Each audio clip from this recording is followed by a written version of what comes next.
নমস্কার, আমি বিষ্ণু সরকার। টকস্টার্স online spoken English ক্লাসে আপনাকে স্বাগত। আজ আমরা শিখব কিভাবে খুব সহজে ইংলিশে কথা বলা যায়। দেখুন, আমরা যারা বাংলা মিডিয়াম স্টুডেন্ট তারা ইংলিশকে ভূতের মতো ভয় পাই। অনেকেই আছি আমরা যারা সেন্টেন্স পর্যন্ত বানাতে পারি না। তো সেই সব মানুষের কথা ভেবে একদম সহজ করে একদম গোড়া থেকে আমরা শিখব কি করে ইংলিশ সেন্টেন্স বানানো যায়। ইংলিশ শিখতে হলে আপনাকে একটা অদম্য ইচ্ছা আর একটু সময় দিতে হবে, তাহলেই কিন্তু ঘরে বসেই ইংলিশ শেখা যায়। এখন ইন্টারনেটে শুধুমাত্র স্মার্টফোনের মাধ্যমে, ইউটিউবের মাধ্যমে কিন্তু আপনি ঘরে বসে ইংলিশ শিখতে পারেন।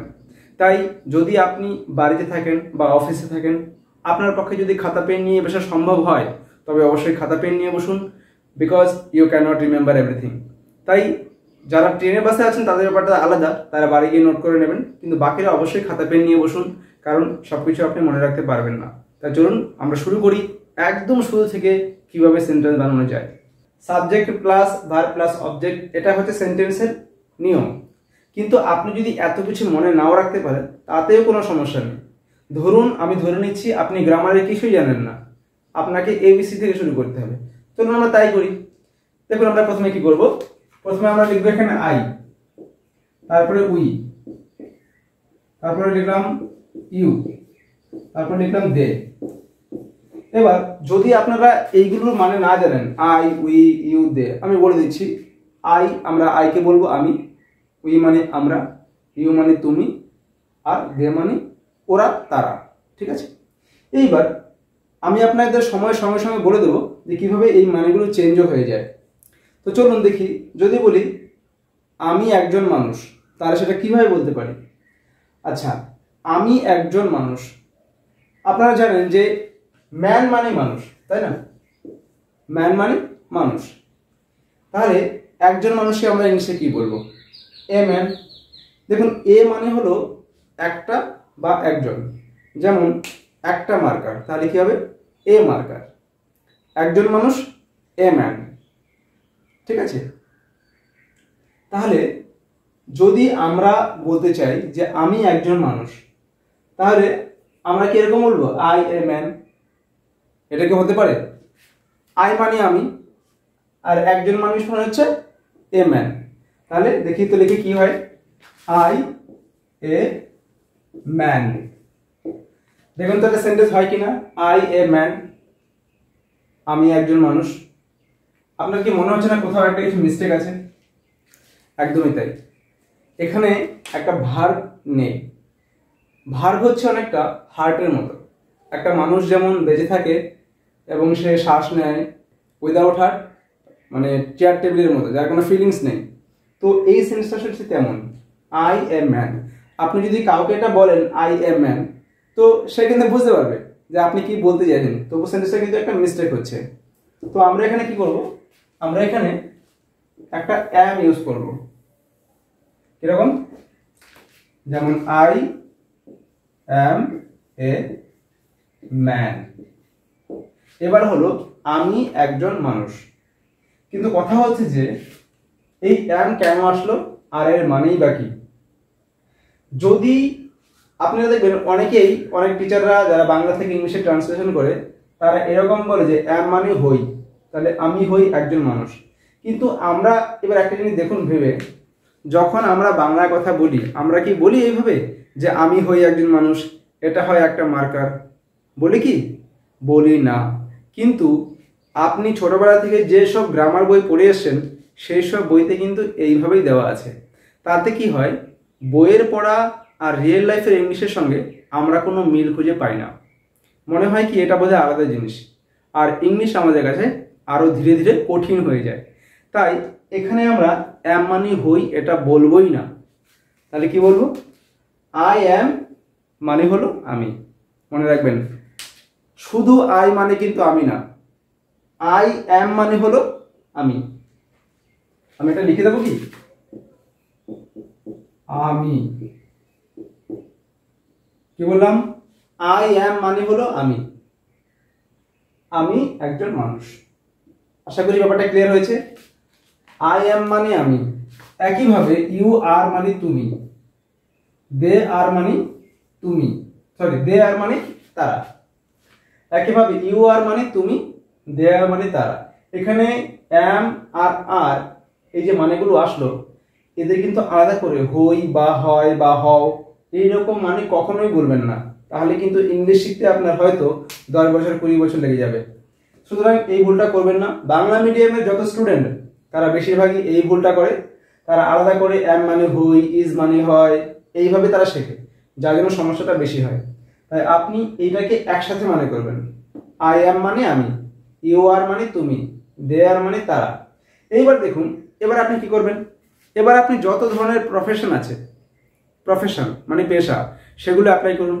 যেমন I am a teacher, you are a doctor, she is a nurse, they are farmers, Virat Kohli is a cricketer, Ronaldo is a footballer, Sachin Tendulkar is a cricketer, তাই না? Rahul Gandhi is a politician, Narendra Modi is a politician.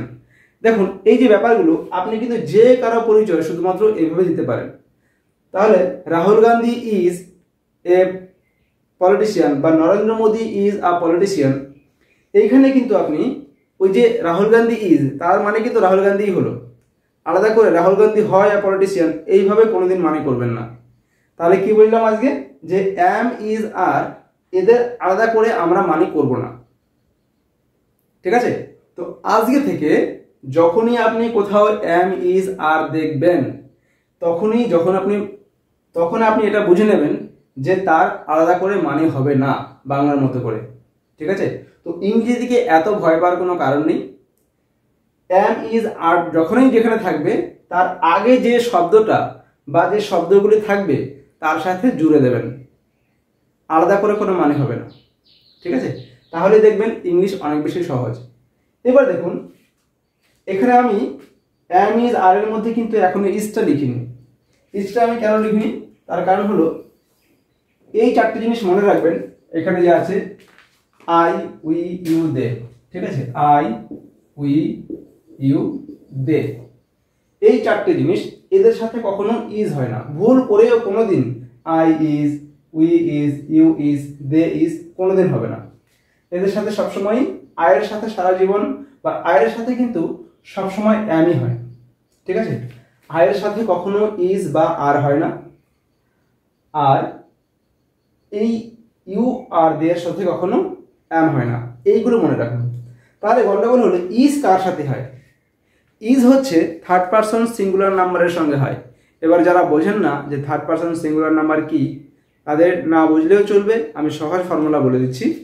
যদি কারো নাম হয়, মনে করুন রাহুল, রাহুল বা প্রিয়া, রাহুল বা প্রিয়া, অথবা দেখুন রাহুলকে আমরা যখন বলছি রাহুল একটা ভালো ছেলে, তাহলে Rahul is a good boy. হ্যাঁ, সে কলকাতা থাকে, হি লিভস ইন কলকাতা, তাহলে রাহুলের বদলে কিন্তু আমরা হি ইউজ করছি, তাই না? যদি ছেলে হয় বা পুরুষ মানুষ হয় তাহলে কিন্তু আমরা হি ইউজ করব, আর যদি মেয়ে হয় তাহলে আমরা শি ইউজ করব, তাই না? তাহলে এই চারটে মনে রাখুন, রাহুল, হি, প্রিয়া আর শি। আসলে ব্যাপারটা কি, রাহুল মানে এখানে রাহুল নয়, যে কোনো ছেলেদের নাম হলেই হবে। আপনার বাবা হতে পারে, আপনার ভাই হতে পারে, আপনার মানে বয়ফ্রেন্ডও হতে পারে। তেমনি করে এখানে প্রিয়াও তাই, প্রিয়া আপনার মা হতে পারে, বোন হতে পারে, গার্লফ্রেন্ড হতে পারে, ওয়াইফ হতে পারে, ঠিক আছে? এবং তাদের সাথে আমরা শি ইউজ করবো। তাহলে এই চারটে শব্দ যদি থাকে কোনো মানুষের নাম শি অথবা হি, তাহলে কিন্তু তাদের সাথে আমরা অবশ্যই ইজ ব্যবহার করব, ইজ। এবার দেখুন এই অ্যাম, ইজ, আর, এই তিনটের মানে কিন্তু একই। যদি আমরা আলাদা করে মানে করি এটা, তাহলেই গন্ডগোল। আপনাদের ওইভাবে শিখলে হবে না। মানুষ কেন ইংরেজি বলতে পারে না, ব্যাপারটা ভাবুন। কেন 100% মানুষ ইংলিশে কথা বলতে চায় আর 90%-এর বেশি মানুষ ইংলিশে কথা বলতে পারে না, আর ইংলিশকে ভূতের মতো ভয় পায়? তার মূলত এইটাই হচ্ছে কারণ, যেটা আপনাকে আপনাদের স্কুল, কলেজ বা প্রাইভেট টিউশন কেউ শেখায়নি। সুতরাং এইভাবে যদি আপনি ভাবেন, তাহলে কিন্তু আপনি খুব সহজে ইংলিশে সেন্টেন্স বানাতে পারবেন এবং বলতে পারবেন। না হলে আপনি 10টা গ্রামার বই পড়েও না আপনি ইংলিশে কথা বলতে পারবেন না। আপনি হয়তো জানবেন যে এটা অক্সিলারি ভার্ব, এটা হেল্পিং ভার্ব, এটা বি ভার্ব, তাতে কোনো লাভ নেই। নলেজের কোনো দামই নেই যদি আপনি সেটা কাজে না লাগান। সুতরাং শুধু বই পড়ে হবে না, আপনাকে রিয়েল লাইফে প্র্যাকটিস করতে হবে।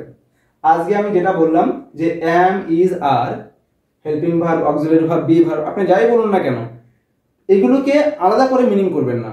এটা একটা বড় মিস্টেক, তাই এটা করবেন না। আপনি এই ফর্মুলা অ্যাপ্লাই করুন। অ্যাম, ইজ, আর এর আগে যেটা আছে শুধু তার মানেটা করুন, আর কার সাথে কি হয় সেটা একটু ভালো করে বুঝে নিন। আয়ের সাথে অ্যাম হয়, আই ছাড়া উই, ইউ, দে এদের সাথে সবসময় আর হয়, আর হি, শি, রাহুল, প্রিয়া বা যে কারো নাম যদি একজন থাকে তখন তার সাথে ইজ হয়। আমি এই যে ডিসকাস করলাম এটা কিন্তু পুরোটাই প্রেজেন্ট টেন্স। প্রেজেন্ট টেন্স কি সেটা আপনাকে না জানলেও চলবে, আপাতত এইটা আপনি ভাবুন। ধীরে ধীরে আপনি শিখে যাবেন কোনটা প্রেজেন্ট টেন্স, কোনটা পাস্ট টেন্স, কোনটা ফিউচার টেন্স, তাদের আবার 4টে করে ভাগ, সেটাও আপনি শিখে যাবেন।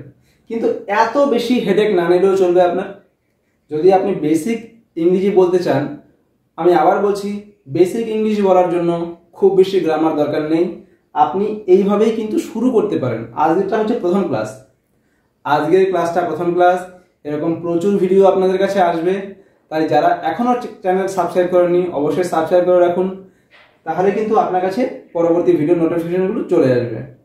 তাহলে আমরা এইভাবে কি করব, শুধু শিখবো না, আমি আগেই বলেছি খাতা পেন নিয়ে বসুন এক্ষুনি। যারা সিরিয়াস খুব তারা কিন্তু আই এম দিয়ে 10টা সেন্টেন্স বানান, উই আর দিয়ে 10টা সেন্টেন্স, ইউ আর দিয়ে 10টা সেন্টেন্স, দে আর দিয়ে 10টা সেন্টেন্স, রাহুল ইজ দিয়ে 10টা, প্রিয়া ইজ দিয়ে 10টা, তারপর শি ইজ দিয়ে 10টা, আর হি ইজ দিয়ে 10টা। সব মিলে কটা হবে? 1 2 3 4 5 6 7 8 8 10 80টা সেন্টেন্স আপনারা বানাবেন যদি খুব সিরিয়াস হন। যদি একটু ক্যাজুয়াল হন কম করে 5টা করে সেন্টেন্স অবশ্যই বানান। দেখবেন 80টা প্রফেশনের নাম আপনার কিন্তু মাথায় চলে আসবে। যদি খুঁজে না পান আশেপাশে তাকান, পরিবারের দিকে তাকান, ফ্যামিলি, বন্ধু বান্ধব দেখুন তারা কে কি কাজ করে, দেখবেন সব চলে আসবে। কেউ বাসন মাজে, কেউ জামা কাপড় কাচে, কেউ জামা কাপড় সেলাই করে, কেউ গাড়ি চালায়, তাই না, কেউ পেয়ারা বিক্রি করে। তো আপনার আশেপাশে প্রচুর লোক এরকম পেয়ে যাবেন, কেউ ইঞ্জিনিয়ার, কেউ ডক্টর, কেউ অ্যাডভোকেট, নানান রকমের প্রফেশন, সবই কিন্তু আপনার মাথায় এক এক করে চলে আসবে। আর এই সব কিছু কিন্তু আপনি শুধুমাত্র অ্যাম, ইজ, আর দিয়েই বলতে পারেন। আরেকটা জিনিস মনে রাখবেন, শুধুমাত্র পেশাই নয়, এই অ্যাম, ইজ, আর দিয়ে আপনি কিন্তু যে কোনো ধরনের কোয়ালিটি, যেমন ধরুন বিউটিফুল, হ্যান্ডসাম, অনেস্ট, টল, শর্ট, ফ্যাট, থিন, এই সবগুলো যে কোনো মানুষের কোয়ালিটিও কিন্তু আপনি বর্ণনা করতে পারেন। যদি আমি এক্সাম্পলে বলি, Rahul is tall, Priya is short, Rahul is handsome, Priya is beautiful, Rahul is poor, Priya is rich. বুঝা গেল? আমি আপনাদেরকে এক্সাম্পল দিয়ে দিচ্ছি, এইভাবে কিন্তু আপনারা আরো 5টা করে সেন্টেন্স বানাতে পারেন। তো যত সেন্টেন্স আপনারা বানাবেন আপনারা কিন্তু তত বেশি কনফিডেন্ট হয়ে যাবেন, আর নিজেই বুঝে যাবেন যে I can speak English, I make sentence. তো এই কনফিডেন্সটা কিন্তু চলে আসবে। সুতরাং একটু নিজেরা প্র্যাকটিস করুন, না হলে আপনি যদি ঘন্টার পরে ঘন্টা ইউটিউবে থাকেন না, তাও ইংলিশ শিখতে পারবেন না। আপনাকে নিজেকে করতে হবে, নিজেকে করতে হবে। সুতরাং আপনার পক্ষে এখন সম্ভব না হলেও ভিডিওটা সেভ করে রাখুন, বাড়িতে গিয়ে অবশ্যই খাতা পেন নিয়ে বসুন এবং নিজেরা কিছু করুন। আপনাকে অ্যাকশন নিতে হবে, শুধু ভাবলে হবে না যে আমি কাল থেকে করবো, কাল থেকে করবো। Take action and take action now. কারণ দেখুন আমরা দিন দিন এত বেশি ব্যস্ত হয়ে গেছি না যে আমাদের হাতে টাইম নেই ইংলিশ শেখার, কিন্তু মন চায় ইংলিশ শিখি, সময়ের জন্য অনেক সময় হয়ে ওঠে না, টাকার জন্য হয়ে ওঠে না। তাই নিজের সময় মতো ফ্রি টাইমে খাতা পেন নিয়ে বসুন আর এইভাবে কিছু সেন্টেন্স বানান। আর যদি এই বিষয়ে কোনো রকম কোনো ডাউট থাকে, সোম, বুধ, শুক্রবার রাত 8টা থেকে 9টা আমরা একটা সেশন দিই, যেখানে আপনার এই ভিডিও রিলেটেড যত কমেন্ট, ডাউট, কোয়েশ্চেন সেগুলো আমরা ক্লিয়ার করব। তাই আপনি যদি সিরিয়াস হন ইংলিশ শেখার জন্য, এরকম সুযোগ খুব কমই পাওয়া যায় যেখানে আপনি ভিডিও থেকে শিখবেন এবং ভিডিওতে আপনার যত রকমের সমস্যা, ডাউট, কোশ্চেন সেই সব আপনি আমাকে লাইভ কোশ্চেন করতে পারেন। প্রত্যেক সোম, বুধ, শুক্র রাত 8টা থেকে 9টা আমি থাকবো আপনার সাথে। তো তাহলে দেরি কিসের? ভিডিওটি কেমন লাগলো অবশ্যই জানাবেন। ভালো লাগলে লাইক, কমেন্ট এবং শেয়ার করবেন বন্ধুদের সঙ্গে। Thank you for watching. সায়োনারা।